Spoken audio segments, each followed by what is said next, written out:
words to reflect on this past wild and crazy year, and also to talk about where the industry is headed.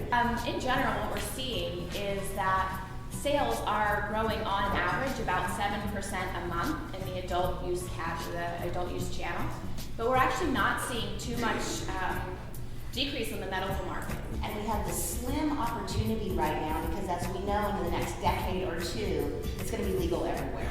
So we have this very slim window of branding Oregon as like the cannabis capital of the world. If Hillary Clinton becomes elected, which looks probable now, her stated policy is to move marijuana down the Federal Controlled Substances Act to a Schedule II drug. I don't know if that's really helpful. It's not helpful from a tax perspective. These businesses are taxed presently at the federal level. It may not be helpful for branding and other things, but it's a step, and at least it's going to promote some research.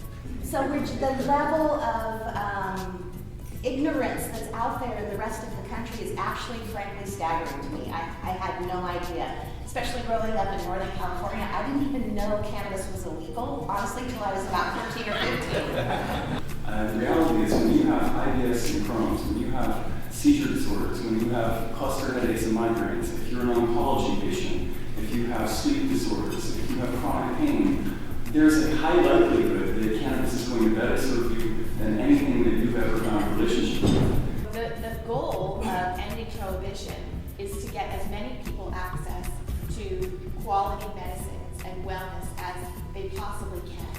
And that's the goal. So if that is where we're all headed, then maybe we shouldn't be so afraid of partnerships that can help us get there. So right now we're in a really dynamic time, both at the state and federal level, and we're going to see a lot of changes in the next year or so.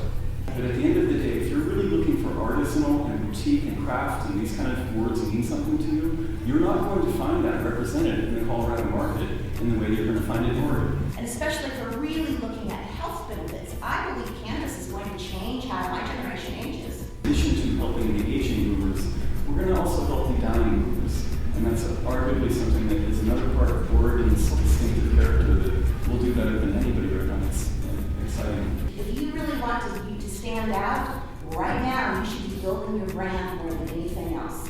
I see a real opportunity actually in the CBD only market as a way to get new customers for the adult use market. One thing I promise, THC and CBD is not the end of the story for cannabis.